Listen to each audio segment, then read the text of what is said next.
Imagine you are like an actor on a stage, right? And you are holding a script written entirely by your parents, your bullies, maybe your past mistakes. You are taught that your past just dictates your future. But what if someone told you that you could just, throw the script away right now? Yeah, that is the explosive premise of our deep dive today. We are looking at the Japanese phenomenon, the courage to be disliked by Ichiro Kishimi and Fumitake Koga.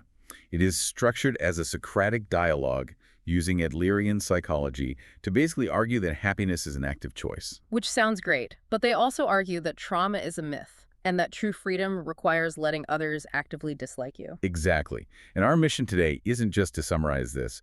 We are pulling from the book itself, study guides, Reddit threads, and critical blog reviews to really analyze these claims with logic. So let us start with the most shocking claim, which is that trauma does not exist. I mean, how do they even justify that? Well, to understand it, we have to look at how the book contrasts Freudian etiology.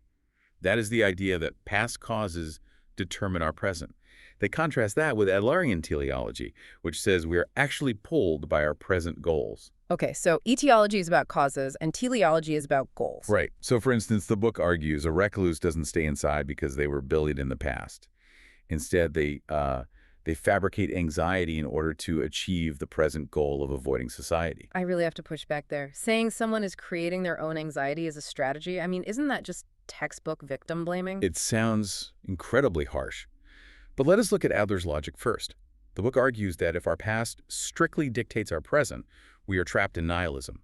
We can't change the past, so we'd be powerless. So by claiming the recluse is actively choosing their behavior, Adler is attempting to hand back control. Exactly. It's meant to be empowering. I see the empowerment angle if we're talking about, like, a minor setback. Failing a test and choosing to study instead of wallowing. But applying that to severe abuse, that feels like a massive logical gap. It absolutely is, and critics strongly point this out across our sources.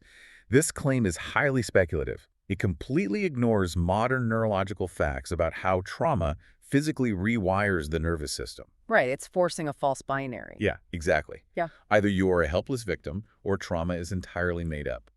A much more realistic perspective integrates our past context with our future goals. Which makes sense. And speaking of not being trapped by a linear past, the book actually echoes philosophers like Deleuze here. It suggests life isn't a straight line dictated by history, but rather a series of disconnected dots happening right now. I love that comparison. And if we only exist in the now, what is the actual source of our misery?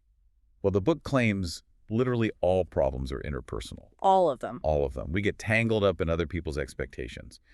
And the mechanism they introduce to fix this is called the separation of tasks.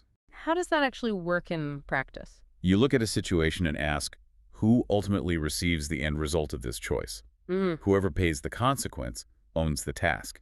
You have to draw a hard boundary and just let them handle it. Oh, like a coworker who constantly procrastinates, making their poor time management your emergency. That's a perfect example. So to separate tasks, you have to let them fail rather than doing the project for them just to keep the peace. That's the mechanism.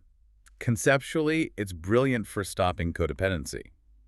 However, reviewers highlight a major assumption here. It assumes a level playing field. Meaning it ignores vertical power structures. Right. You can't always just coldly separate tasks from an abusive boss or, systemic inequality without facing severe material consequences. Well, let's say you do separate your tasks and let that coworker fail. They are going to be furious with you. Which leads perfectly into the third claim and the title of the book. True freedom is the courage to be disliked. Because swearing loyalty to everyone's expectations is just an exhausting, unfree lie. Precisely. The logic here is profound. You literally cannot separate your tasks while also trying to please everyone. Seeking recognition forces you to take on their tasks.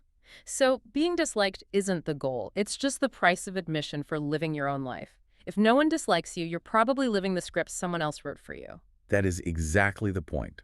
Looking at all our sources, the core message is undeniably empowering. You possess the power to change your perspective right now. So the takeaway for you listening is to use the separation of tasks to build healthy boundaries, but use it as a framework for personal accountability. Right. Take the empowering parts and leave the blanket denial of trauma and systemic realities behind. It is not a clinical cure-all. And to leave you with a final thought to mull over, if you woke up tomorrow and completely stopped seeking recognition from anyone, what is the very first thing in your life you would stop doing?